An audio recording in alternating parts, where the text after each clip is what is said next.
hari ini nggak mau menggantikan Habib Ahmad, cuman saya sedikit akan memberikan motivasi kepada panjenengan semua yang hadir pada malam hari ini. Sayang kalau kita hadir hanya membaca sholawat, tapi pulang dari majelis ini nggak bawa oleh-oleh, bertambahnya wawasan dan ilmu kita tentang Rasulullah Sallallahu Alaihi Wasallam. Oleh karenanya malam hari ini jenengan sama kita memiliki keyakinan yang sama, insya Allah, bahwa acara ini dilaksanakan dengan biaya yang tidak sedikit, mengorbankan waktu, mengorbankan tenaga, pikiran, harta, benda, semuanya dikorbankan untuk suksesnya acara kita malam hari ini. Tapi ketahuilah bahwa apapun yang kita lakukan untuk membahagiakan Nabi Muhammad, apapun yang kita kerjakan untuk bahagia atas lahirnya Nabi Muhammad, maka tidak ada 1% pun yang akan disia-siakan oleh Allah Subhanahu wa Ta'ala. Karena malam hari ini jenengan dan kita semua hadir tepat berada di bulan Rabiul Awal, bulan kelahiran Nabi besar Muhammad Sallallahu Alaihi Wasallam, di mana 1400 atau 1500 tahun yang lalu semua makhluk Allah, mulai dari malaikat, hewan-hewan, tumbuhan, manusia, apapun makhluk Allah, ketika di bulan Rabiul Awal tanggal 12 hari Senin tahun Gajah, semuanya bergembira atas lahirnya Nabi besar Muhammad Sallallahu Alaihi Wasallam.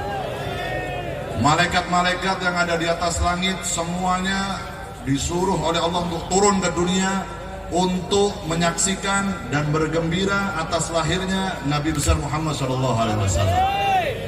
Kita malam hari ini berada di bulan di mana dilahirkannya makhluk Allah yang termulia, makhluk Allah yang paling sempurna, insan kamil, baginda Rasulullah Sallallahu Alaihi Wasallam.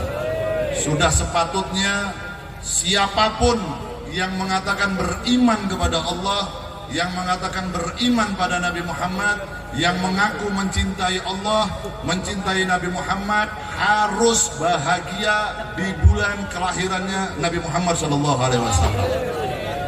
Bahagianya jenengan kalian kula sedaya malam hari ini diantaranya adalah bentuk matur nuwun kepada Allah Subhanahu Wa Taala. Siapapun yang mengadakan acara sebagaimana halnya malam hari ini adalah salah satu bentuk rasa syukur kita kepada Allah Subhanahu wa Ta'ala. Man lam yaskurin nas lam yaskurillah.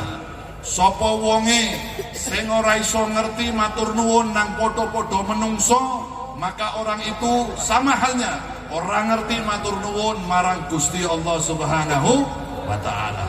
Malam hari ini kita matur nuwun sama Nabi Muhammad, matur nuwun sama Rasulullah. Alhamdulillah matur nuwun Kanjeng Nabi, dengan dilahirkannya Nabi, dengan dimaulidkannya Nabi Muhammad, kita semua kenal Allah. Dengan mauludnya Nabi, kita bisa melaksanakan sholat 5 waktu. Kita ngerti mana yang halal, mana yang haram. Kita bisa mengerti mana yang baik, mana yang buruk. Kita bisa mengerti, menghormati kedua orang tua kita. Kita bisa tahu mana yang baik, mana yang buruk, mana sesuatu yang membawa kita ke neraka, mana sesuatu yang membawa kita ke surga. Semua itu sebab dilahirkannya Nabi Muhammad Sallallahu Alaihi Wasallam. Sallu ala Nabi Muhammad. Jadi kalau ada orang tahun ini, bulan ini, saat ini di dunia mengeluarkan hartanya, mengeluarkan waktunya, mengeluarkan pikirannya, tenaganya semua untuk merayakan hari lahir Nabi Muhammad, maka niscaya orang itu sudah berterima kasih kepada Allah Subhanahu wa Ta'ala. Kalau bukan sebab Nabi Muhammad, kita semua nggak kenal Allah. Kalau bukan sebab Nabi Muhammad, kita nggak tahu mana yang halal yang haram. Kalau bukan sebab Nabi Muhammad dilahirkan ke dunia, Al-Quran nggak turun ke dunia. Quran itu turun ke dunia nunggu si penerima wahyu Al-Quran siapa? Baginda Nabi Agung Muhammad Sallallahu Alaihi Wasallam. Ada yang lebih hebat lagi, ada yang lebih dahsyat lagi. Justru Allah yang mengatakan, laulaka ya Muhammad ma khalaqtul afla, laulaka ya Muhammad ma khalaqtul jannah wa ma khalaqtul nar wa ma khalaqtul syams wa ma khalaqtul, semuanya. Kata Allah kepada Nabi Muhammad, wahai kekasihku Muhammad, kalau tidak aku ciptakan dirimu, maka tidak akan aku ciptakan semua ciptaan ini. Kalau Allah tidak menciptakan Nabi Muhammad, dawai Gusti Allah, maka Allah tidak akan ciptakan surga, tidak akan ciptakan matahari, tidak akan ciptakan dunia, tidak akan ciptakan pohon-pohonan, tidak akan ciptakan semua ciptaannya. Allah menciptakan semua ciptaannya sebab Allah terlebih dahulu menciptakan nur Nabi Muhammad sallallahu alaihi wasallam. Sallallahu alaihi Nabi Muhammad. Jadi pertanyaan saya, jenengan malam hari ini pantas napa boten seneng dengan kelahiran Nabi Muhammad? Jenengan hadir malam hari ini pantas napa boten kalau kita bergembira atas Nabi Muhammad? Pantas banget. Pantas napa boten? Pantas banget. Pantas. Kenapa? Matur nuwun dengan Nabi. Makanya di dalam kitab Simtud Durar dikatakan ada hadisnya Nabi ketika sahabat Jabir bertanya kepada Rasulullah, bi abi wa ummi akhbirni an awwali syai'in khalaqahu Allah qabla al-asya. Sahabat Jabir bertanya kepada Nabi Muhammad, wahai Rasulullah, demi ayah dan ibuku, saya ingin tahu apa yang pertama kali Allah ciptakan sebelum Allah menciptakan semua ciptaannya. Sebelum Allah menciptakan dunia, sebelum Allah menciptakan surga, sebelum Allah menciptakan Nabi Adam, sebelum Allah menciptakan Ars, sebelum Allah menciptakan matahari, apa yang Allah ciptakan pertama kali? Pertanyaan sahabat kepada Rasulullah. Rasulullah jawab, qala ya Jabir, ketahuilah wahai Jabir, dawai kanjeng Nabi, innallaha khalaqa qabla al-asya'i nura nabiyika Muhammadin sallallahu alaihi wasallam min nuri. Ketahui wahai Jabir, dawai kanjeng Nabi, sebelum Allah ciptakan semua ciptaannya, Allah terlebih dahulu menciptakan nurku, dawai kanjeng Nabi sallallahu alaihi Nabi Muhammad. Setelah Allah menciptakan nurnya Nabi Muhammad, maka Allah menciptakan semua ciptaannya diambil dari sebagian nurnya Rasulullah sallallahu alaihi wasallam. Makanya jauh kaget kalau ada ulama, kalau ada kiai, kalau ada habaib ceramah atau menjelaskan tentang mi'rajnya Nabi Muhammad. Ketika Nabi Muhammad naik ke langit ketujuh, naik ke Sidratul Muntaha, pertanyaannya, apa Nabi Muhammad badannya nggak kebakar? Loh, orang sekarang itu kalau mau naik ke bulan aja harus pakai baju astronot, harus pakai kapal yang pesawat yang canggih baru bisa naik ke bulan. Nabi Muhammad nggak naik pesawat, Nabi Muhammad nggak pakai baju astronot, kok Nabi Muhammad nggak kobong kena matahari? Jawabannya gampang, matahari itu diambil dari nurnya Nabi Muhammad. Sumber cahayanya siapa dari matahari itu? Rasulullah Sallallahu Alaihi Wasallam. Jadi ketika Rasulullah melintas naik ke langit ketujuh, naik ke Sidratul Muntaha, bertemu dengan nurnya Allah, matahari itu malah kena bayangannya Nabi Muhammad. Yang ada bayangannya bukan Nabi Muhammad, tapi matahari yang ada bayangannya. Kenapa? Kalah padang be nurnya kanjeng Nabi Muhammad Sallallahu Alaihi Wasallam. Lebih bercahaya Nabi Muhammad, lebih bersinar Nabi Muhammad. Kenapa? Karena semua ciptaan Allah diambil dari sebagian nurnya Nabi Muhammad Sallallahu Alaihi Wasallam. Sallallahu alaihi Nabi Muhammad. Pertanyaan saya yang kedua begini, pantes napa boten nek tiyang Sidoarjo malam hari ini muji kanjeng Nabi? Pantes atau enggak kalau kita mengatakan Nabi Muhammad anta syamsun anta badrun anta nurun fawqa nuri? Pantes apa boten? Kau seperti sinar matahari ya Rasulullah. Cahaya wajahmu melebihi sinar matahari. Indah wajahmu lebih indah ketimbang bulan purnama. Semua nur yang cahaya yang ada masih kalah dengan nurnya Nabi Muhammad sallallahu alaihi wasallam. Iku artine. Cuman wong kene mau ndak ngerti asline ini. Ono sing bayangke pacare. Ono sing bayangno mantane. Ono sing bayangno macam-macam wis. Utangnya enggak ada, iki enggak ono, enggak ada yang bayangan utang karena semuanya bergembira malam hari ini. Mbok nek wis mulai nang omahe dhewe-dhewe. Elingan maneh utangnya. Malam hari ini semuanya memuji Nabi Muhammad. Kenapa? Karena Allah muji Nabi Muhammad. Karena yang menciptakan aja memuji, yaitu Allah Subhanahu wa taala. Jadi jenengan ngeten iki. Buahnya dari acara ini apa? buahnya, hasilnya mengadakan pengajian sholawat seperti ini apa? Baca sholawat pada Nabi, muji Nabi Muhammad, baca sejarah hidupnya Nabi, supaya apa? Supaya jenengan kalian kula moco teng Kanjeng Nabi, supaya kita bercermin kepada Nabi, supaya hidup kita sehari-hari, cara hidup kita dalam berumah tangga, cara kita bergaul, cara kita berdagang, cara kita ngapain di dunia, semuanya derek corone Kanjeng Nabi. Kangge derek corone Kanjeng Nabi, jenengan kudu kenal kali Kanjeng Nabi. Kalau jenengan nggak kenal sama Nabi, arep tiru opone. Kalau anda nggak pernah baca riwayat hidupnya Nabi, mau tiru apanya? Pertanyaannya, bagaimana cara dahari Kanjeng Nabi? Nggak ngerti. Cara ngunjuki Kanjeng Nabi? Nggak ngerti. Nabi Muhammad kalau mau tidur doanya apa? Nggak ngerti. Bangun tidur Nabi Muhammad doanya apa? Nggak ngerti. Nabi Muhammad kalau keluar dari rumahnya baca doa apa? Nggak ngerti. Masuk ke rumah baca doanya apa? Nggak ngerti. Masuk kamar mandi doanya apa? Nggak ngerti. Lagi umat model opo? Jari ini ngarep syafaati Nabi. Jari ini ingin berada di barisannya Nabi. Katanya ingin berada di panjinya Nabi Muhammad. Tapi gak kenal Nabi ini. Mau tiru apanya? Akhirnya yang terjadi, sekarang lihat kerusakan yang ada di dunia, ruwetnya yang ada di dunia. Anak-anak kurang ajar sama orang tuanya, suami sekarang gak menghormati istrinya, istri gak hormat sama suaminya. Gara-gara apa? Paduannya, panutannya bukan Rasulullah. Panutannya siapa?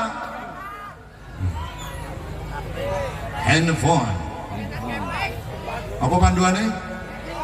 Media sosial, baik itu al TikTok, bahasa Arab TikTok itu kudu nopol kolai, al TikTok, al YouTube, al Instagram, wal Twitter, mana itu? Facebook, Facebook. Ini panduannya. Yang jadi masalah ini, tapi jangan nek boten gak ada HP. Isi. Nggih boten. Sampono ngomong, lho ki HP dhewe duwe HP. Kenang pojokan gue, aku ngerti kok sampean ngrasane aku. Ngerti aku teko kene tak delok kan. Lho kok HP dhewe duwe HP iPhone. Iki gratis Bu, dikai hadiah iki. Wingi ulang tahun. Saya 2 hari yang lalu ulang tahun, hadiah. Saya tidak minta hadiah dari orang Sidoarjo, tapi ini tidak ngasih hadiah itu banget, tenang. Sallallahu Nabi Muhammad. Yang bikin ruwet apa? Ini. Orang tuanya juga dengan alasan cinta kepada anaknya, nggak lihat batasan umur anaknya masih kecil, belum saatnya pegang HP, belikan HP. Akhirnya anaknya tidak terkontrol. Yang jadi panduannya bukan Nabi Muhammad, bukan habaib, bukan kiai, bukan ulama, tapi media sosial. Jenengan tinggal di sana ini, anak-anak kita kalau diajak ngomong nggak ngelihat wajahnya orang tuanya. Nggih mboten? Jenengan ibu-ibu nih ngajak ngomong anak perawan jenengan, putra anak laki jenengan kok diajak, "Le, tukokno gula, cek." Oke, main dikit tuh. Dulu. Ngeten mboten? Sing salah sapa iki? Hah? Kok HP sing salah? HP nggak salah. Yang salah wong tuane. Bapaknya nyuruh anaknya, "Le, nek maghrib salat nang masjid, salat nang musala berjamaah." Iya iya. Bapaknya main HP. Anak itu loh, bapakku yang main HP, bapakku nang musala. Sorry ya. Yang salah sapa? Kok HP bapaknya sing salah? Bapak ibu yang salah. HP nggak salah, yang salah orang tuanya. Silahkan modern setinggi apapun, silahkan nggak apa-apa. Cuman ingat, kita orang Muslim, kita orang Islam, kita punya Nabi Muhammad. Kasih aturan dalam rumah tangga, kasih batasan. Jangan karena alasan beb saya cinta pada anak saya, daripada anak saya ketinggalan zaman, daripada anak saya dibully teman-temannya di sekolah, tak tukokna HP walaupun kredit. Demi cinta, Tapi yang terjadi apa? Gara-gara alasan demi cinta kepada anaknya di dunia bermaksiat kepada Allah Subhanahu wa taala. Na'udzubillah min. Orang tuanya nggak ngontrol siapa teman di dalam media sosialnya. Dia komunikasi dengan siapa, dia WhatsApp setiap hari dengan siapa, dia follow Twitternya siapa, dia follow Instagramnya siapa, dia nge-follow TikToknya siapa. Orang tuanya nggak urusan, yang penting anakku udah ketinggalan zaman. Ini bahaya nih, nggak bahaya tuh? Bahaya namun nih. Akhirnya jenengan lihat berita-berita sekarang yang ada di media sosial. Na'udzubillah min dzalik, orang tuanya ditaruh di panti jompo oleh anaknya. Anaknya tidak gelem ngurusi orang tua nih. Gara-gara apa? Nggak kenal Nabi. Anaknya lupa nggak dikenalkan dengan Nabi dari kecil. Yang dikejar sampai zaman sekarang apa? Yang penting anaknya kuliah setinggi mungkin. Sehingga setelah kuliah kamu harus punya pekerjaan. Dah sholat, dah popo. Saya penting ono kerjaane, ojo sampai nganggur izin mbek tonggo. Ini model apa? Ini orang Islam model apa begini nih? Yang dikejar apa? Yang penting kamu kuliah, jadi sarjana, S1, S2, S-Krim. Macam-macam. S3, SSSSS. Tapi lupa nggak ngajarkan Nabi kepada anaknya. Padahal dawai Kanjeng Nabi dalam hadis jelas, adibu auladakum ala thalasi hisolin. Ajari anakmu tolong perkara, wahai orang Islam, wahai orang-orang Muslim. Ajari anakmu 3 perkara sebelum anakmu mengenal hal-hal yang lain, sebelum anakmu mengidolakan orang lain, sebelum anakmu dicekoi dengan sesuatu yang tidak sesuai dengan ajaran Nabi. Ajari tolong perkara, dawai Kanjeng Nabi. Yang pertama apa? Hubbi nabiikum, harus cinta kepada Nabi, wajib, nggak bisa ditolak, nggak bisa ditawar. Yang pertama harus cinta Nabi. Yang kedua, wa hubbi ahli baiti, harus cinta kepada keluarga Nabi. Yang ketiga, wa qiraatil Quran, ajari anakmu ngaji sing bener Al-Quran, yang fasih, yang pintar membaca Al-Quran. Silahkan anak kita mau jadi presiden, anak kita mau jadi gubernur, mau jadi anggota dewan, mau jadi TNI, mau jadi Polri, mau jadi bupati, mau jadi wakil bupati seperti sebelah saya ini, mau jadi Pak Lurah sebelah kanan saya ini, mau jadi apapun.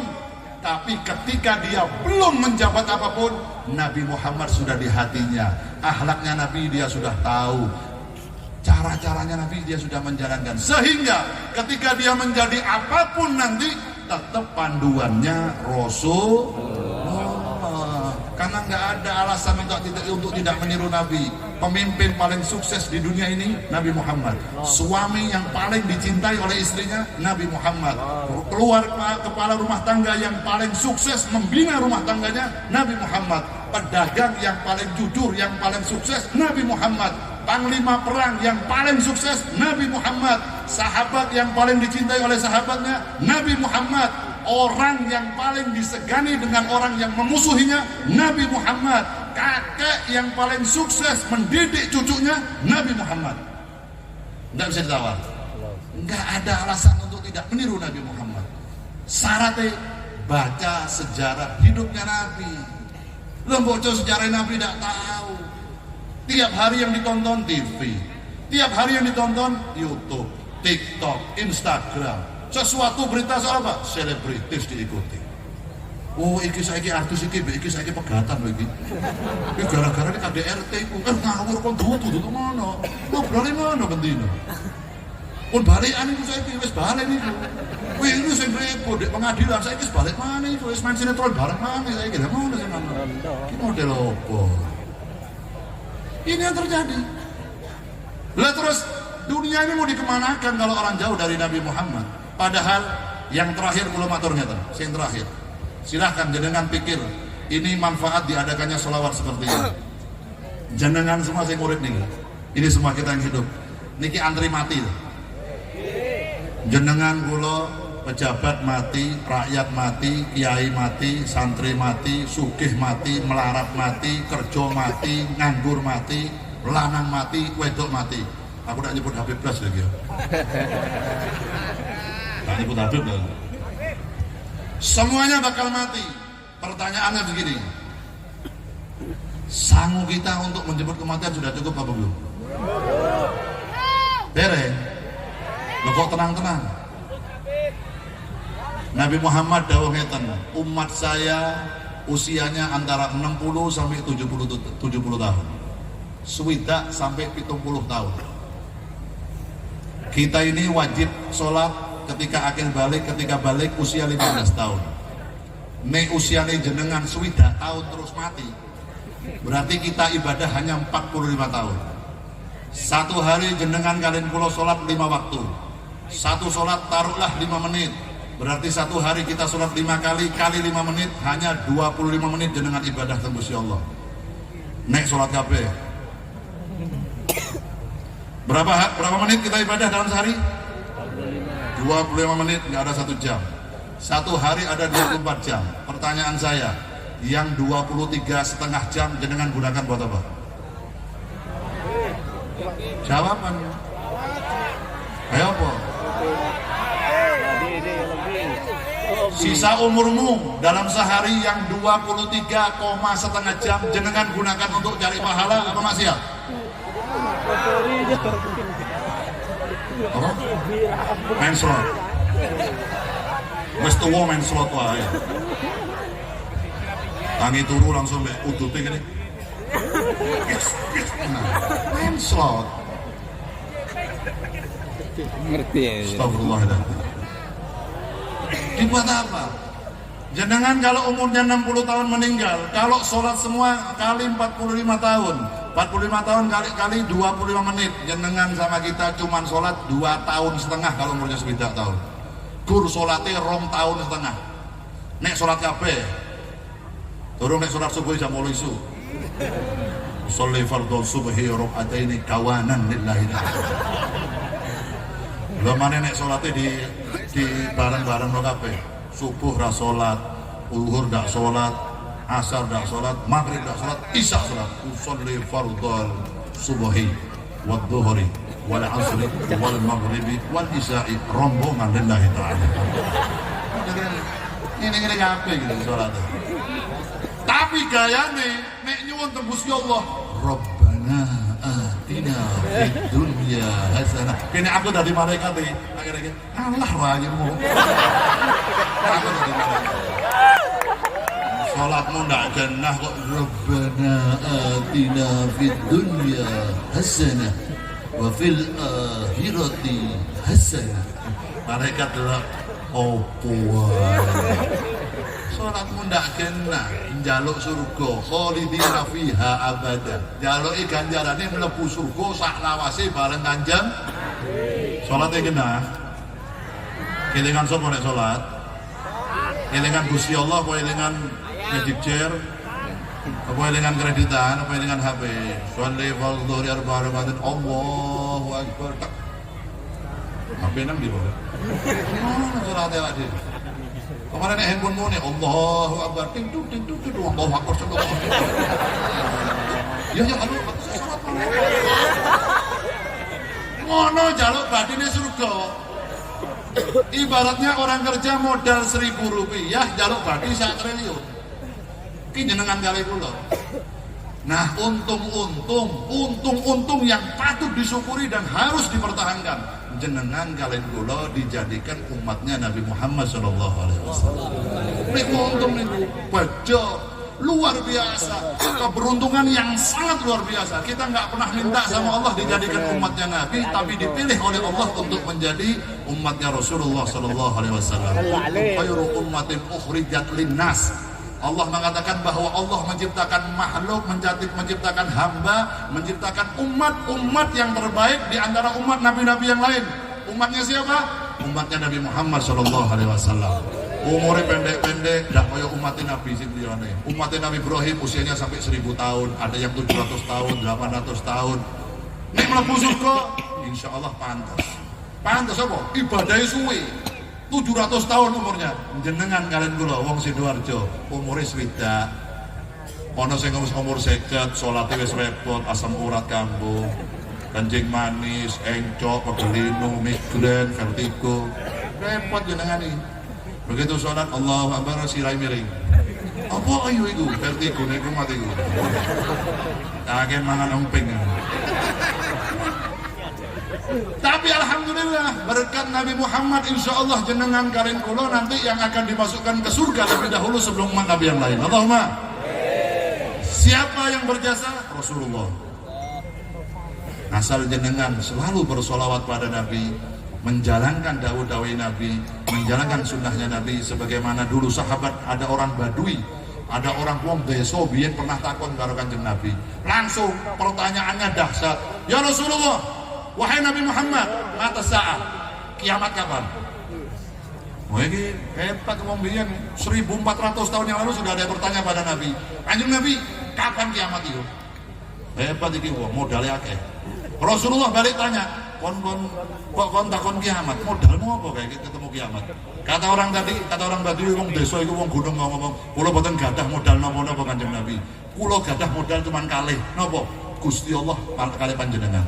Saya mencintai Allah dan mencintai dirimu ya Rasulullah. Modal kula niku tok, ibadah kula boten sae. Jawabane Kanjeng Nabi napa? Anta ma'aman ahbabta. Kamu nanti di akhirat akan dikumpulkan dengan orang yang kau cintai tatkala kau hidup di dunia. Umah sahabat, senang sedoyo. Lalu sahabat Anas bin Malik tanya, "Gurunya tentok Nabi? Cuman begitu saja, cuman saya cinta kepada jenengan, maka nanti saya di akhirat duduk sama jenengan?" Nggih, katakan Nabi. Asal kue cinta karaku tenanan, jalankan sunnahku, mengikuti caraku, mengikuti syariatku, maka nanti kamu ketika meninggal akan dikumpulkan dengan diriku Rasulullah Sallallahu Alaihi Wasallam.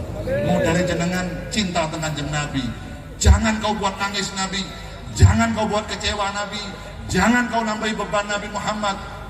Ngecewa ke Kanjeng Nabi ini kunopo, jenengan ninggal sholat mengecewakan Nabi, jenengan durhaka pada orang tua mengecewakan Nabi, jenengan meninggalkan puasa dengan sengaja mengecewakan Nabi, jenengan sengaja berbuat maksiat mengecewakan Nabi. Kalau Nabi selalu dikecewakan, ingat Nabi Muhammad adalah kekasihnya Allah. Kalau Nabi Muhammad sakit, Allah ikut sakit. Kalau Nabi Muhammad kecewa, Allah ikut kecewa. Allah kecewa, Allah ikut sakit, maka Allah akan memerintahkan makhluknya untuk memberi peringatan kepada umatnya Nabi Muhammad. Nopo peringatan ini? Gempa bumi. Ikut itu bala ini, bukan bala. Umatnya Nabi Muhammad ada bala. Apa peringatannya? Malaikat sing jogo gunung Semeru. Gusti Allah, jeblok nang. Ayo cepat. Jeblok gunung Semeru. Apa itu bala? Nah, peringatan. Coba jenengan nek ningali niku. Nek ningali gunung meletus, yang jenengan panggil pertama siapa?